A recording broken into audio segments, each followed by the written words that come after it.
Hello, my dear students. Welcome to this session. In Chapter 6, Anatomy of Flowering Plants, you have learned about different type of tissues.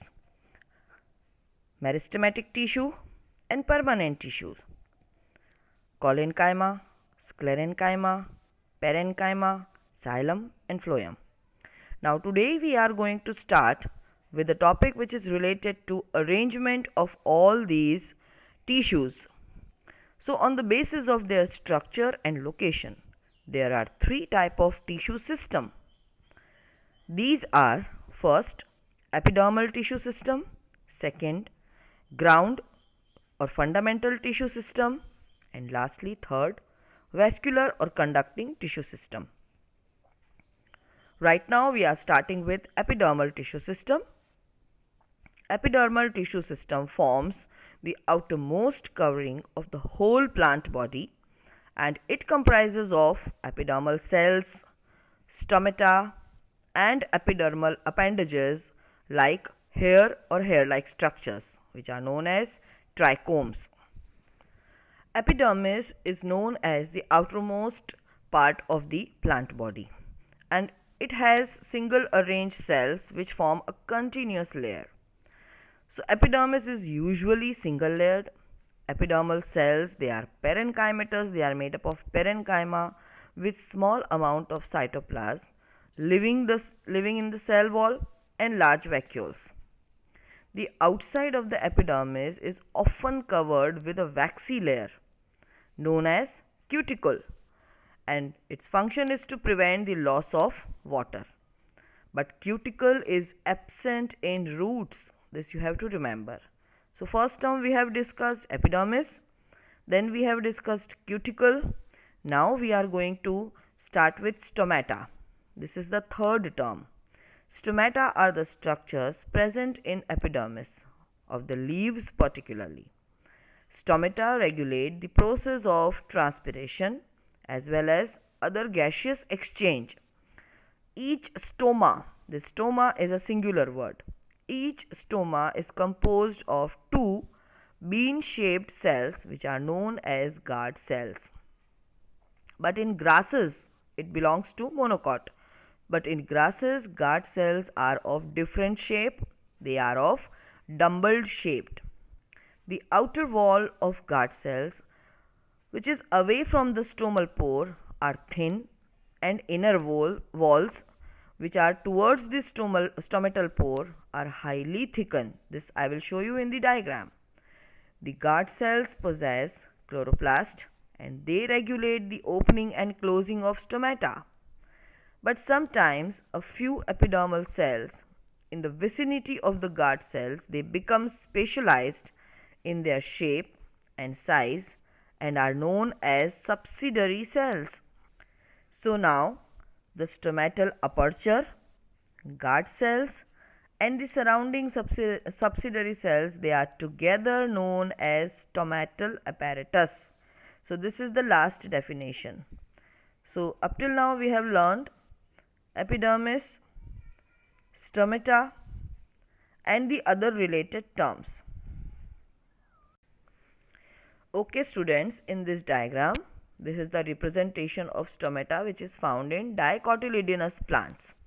So here in centermost portion stomatal aperture it is shown, then kidney shaped guard cells are shown, and these guard cells, they are having green color structures known as chloroplast. Then this guard cells, they are followed by subsidiary cells, and lastly in the outermost area epidermal cells, they are located. Now this diagram, it is showing the stomatal apparatus which is found in monocotyledonous plant.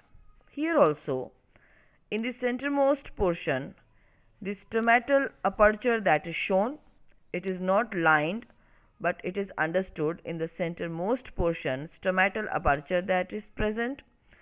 Then guard cells are present, but guard cells are dumbbell shaped and they bear chloroplast. Then followed by subsidiary cells, they are of different shape here, and lastly epidermal cell. So structure is same but the shape it differs. So this is a little difference between stomatal pore and stomata structure or stomatal apparatus, which is different in monocot as well as dicot plants.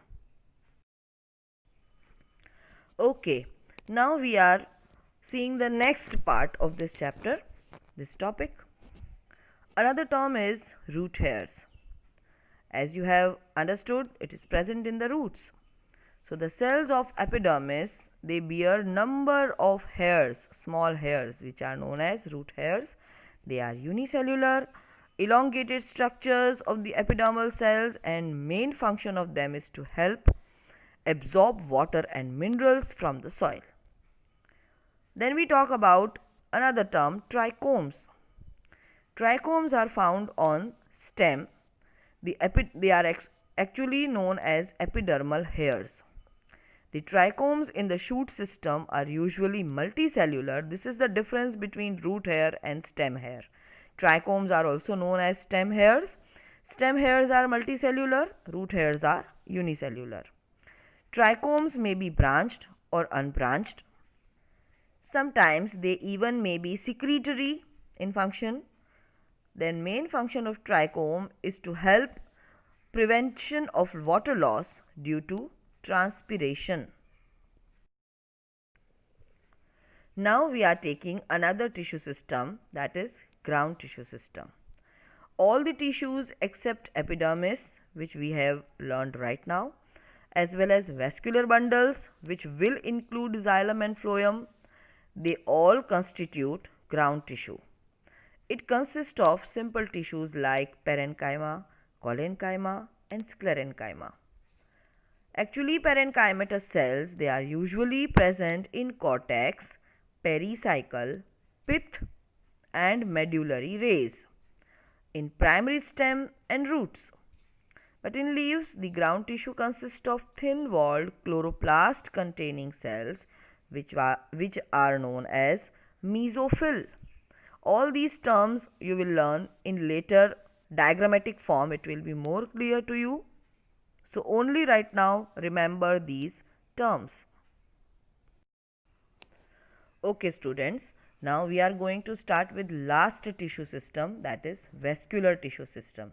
So definitely here the vascular tissues will be included, that is xylem and phloem. We will talk about them.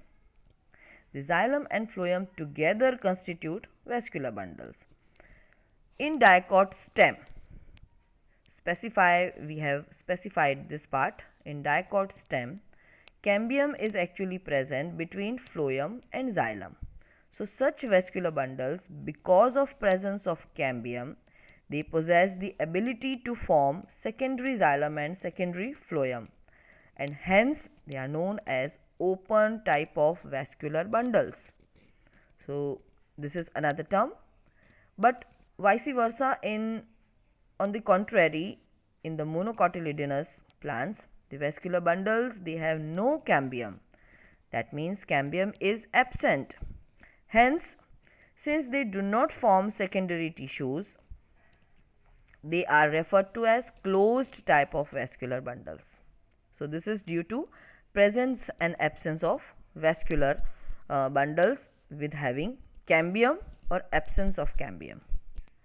Now, in next different type, when the xylem and phloem within the vascular bundles, they are arranged in alternate manner. So alternate arrangement that is seen on different radii. So this type of arrangement is known as radial arrangement, and specifically it is found in roots. Now if we have seen the open vascular bundles, they may be of different types, like in conjoint type of vascular bundles, the xylem and phloem, they are situated at the same radius of vascular bundles, and such vascular bundles are common in stem and leaves. So these open vascular bundles, they are the type of conjoint vascular bundles. All these terms we will better understand in the diagrammatic form. So students, right now we have seen these various types of vascular bundles. First, radius, first radial, then conjoined closed and conjoined open. Let us see in the form of diagram. So this is diagrammatic representation of radial type of vascular bundles. Why they are radial? Because in one radius only single type of vascular bundle is present, like xylem, then phloem, then again xylem, again phloem. So they actually alternate with each other when we consider a single radial position. Now we will see this type of arrangement. It is actually conjoined closed type of arrangement which is found in monocot plants. Now here phloem is situated towards outer end and xylem is situated towards inner side, but actually they both are on the same radius, so that's why they are conjoined type, but they are closed because there is no cambium present in between phloem and xylem.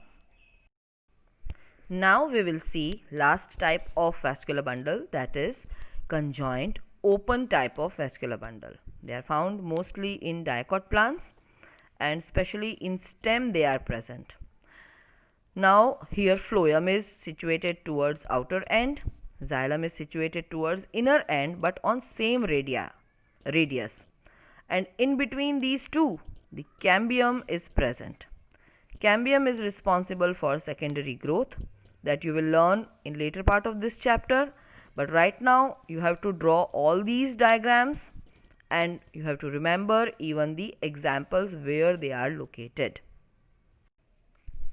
Okay, my dear students, I have shown you, I have made you learn this topic. Here we have seen the arrangement of tissue system, first epidermal tissue system, then ground tissue system, and lastly vascular tissue system.